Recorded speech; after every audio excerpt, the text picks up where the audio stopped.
I suppose I could have spent that evening in my usual way, watching the dimming sky from the window, sipping on a cup of tea, or perhaps sorting through old photographs of a life now slipping through my fingers. But instead, I found myself outside, under the late summer sun, hunched over my flower beds. It's funny how gardening had become the one thing I could hold onto since Henry passed. There was something about tending to the earth, watching life bloom again, that made me feel as though I could still control something. The air was still warm, thick with the scent of lilacs and freshly turned soil, and for a brief moment, I thought to myself that maybe this, just this little patch of earth, was enough. My hands were dirty, my knees a little sore from kneeling, and my thoughts, well, they were wandering, as usual. It was then that I heard the sound of footsteps approaching from next door. At first, I didn't think much of it. Our neighborhood wasn't bustling with activity, mostly older folks who kept to themselves, a few young families who came and went. But the footsteps stopped just at the edge of my yard, and then I heard a voice, "Your garden looks beautiful, Emma." I straightened up, brushing off my hands on my jeans, and turned to see my neighbor, John. He stood there in the fading light, wearing an old, weathered flannel shirt and jeans that had seen better days. He had a scruffy beard, a bit of silver mixed with the brown, and eyes that always seemed to be squinting, as though he were trying to read something from a distance.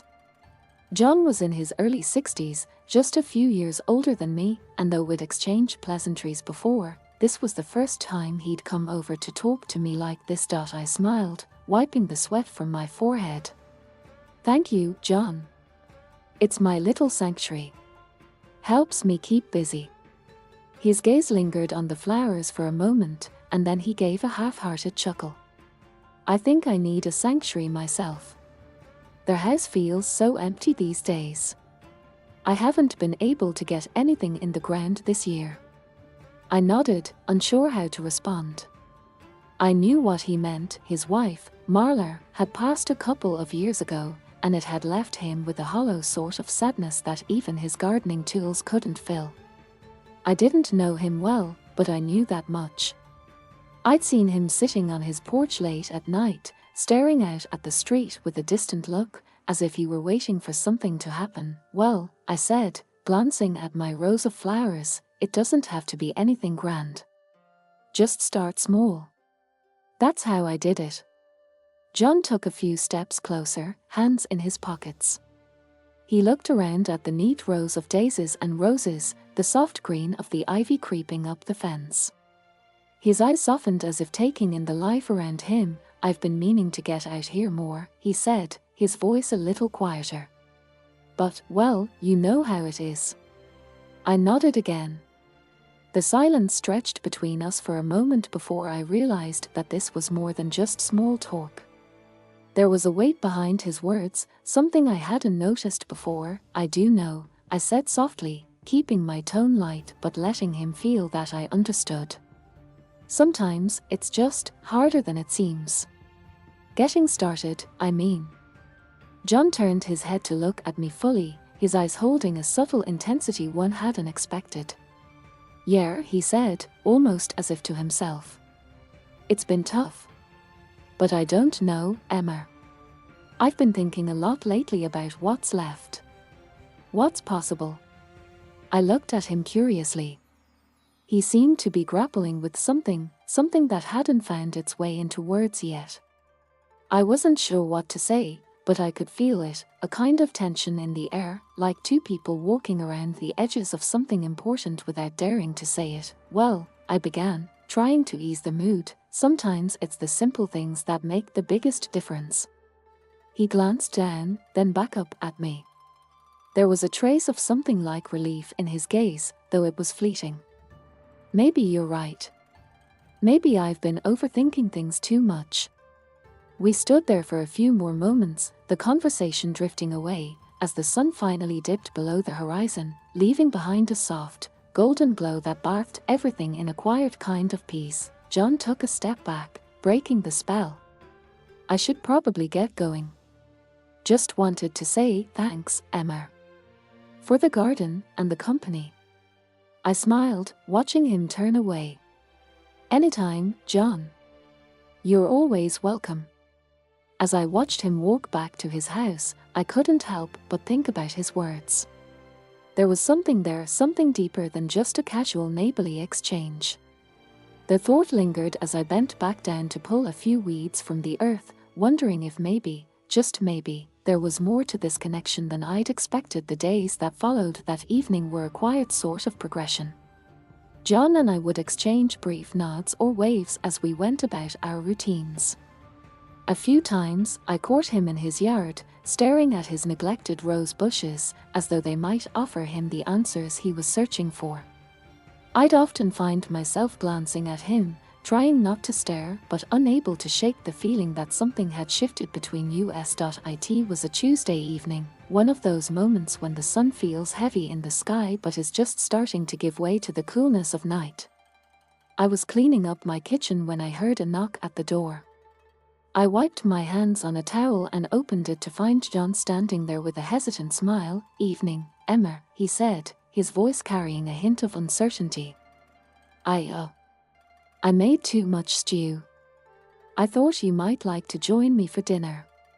I stared at him for a moment, surprised by the invitation. It wasn't that I hadn't enjoyed our brief chats, but a dinner invitation felt different. Intimate, even. It was a gesture that felt as though it held more weight than either of us had acknowledged until now. "I would love to," I said, feeling a small flutter in my chest.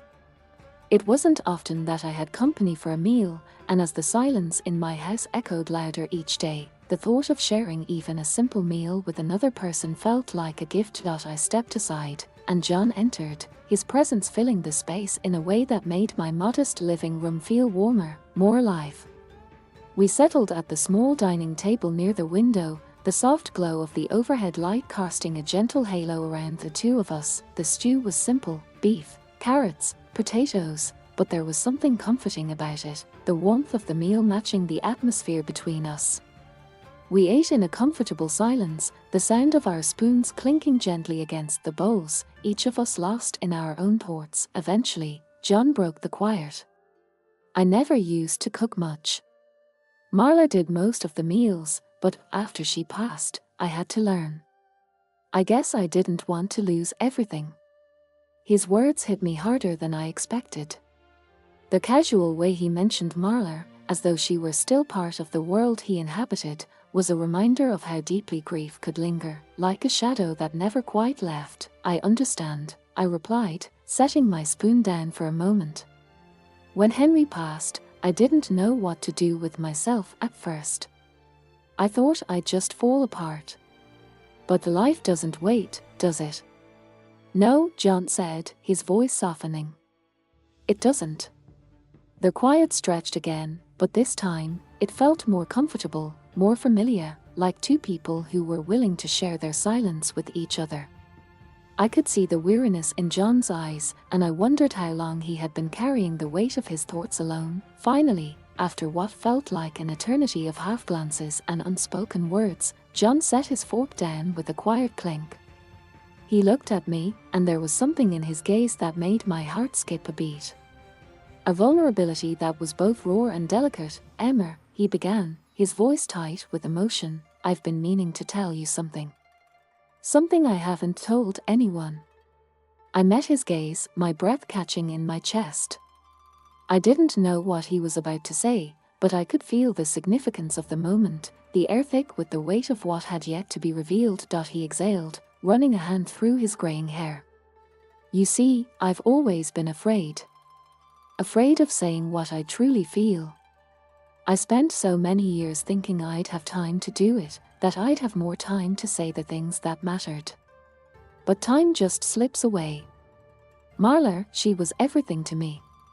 But there was someone else, someone I could never bring myself to admit I loved. A woman from my past, long before I met Marla. I never told her how I felt, Emma. I let fear hold me back, and now it's too late. I don't know if she even knows." The words hung in the air like a heavy curtain, the silence that followed louder than anything I had heard before. For a long moment, I didn't know what to say. There was an ache in his voice, something so deep and unspoken that it made my own heart ache in sympathy. I could feel the vulnerability in him, the truth he had hidden for so many years, now laid bare between us. "I'm sorry," I whispered, my voice thick with emotion. "I can't imagine how that feels." John's eyes met mine, and there was something in them, something raw and tender. "I've been carrying that regret for so long, Emma. And I think that's why I've been so closed off. Why I've kept people at a distance. I'm scared of letting anyone else in because I'm afraid of making the same mistake again." I sat there, absorbing his words, the weight of his confession settling over me. It wasn't just regret that had kept him isolated, it was fear. Fear of repeating the past. Fear of being vulnerable again. I took a deep breath, my own heart suddenly opening in a way I hadn't expected. "John," I said, my voice quieter now, "I understand more than you think. I've been afraid too. Afraid of starting over, afraid that it's too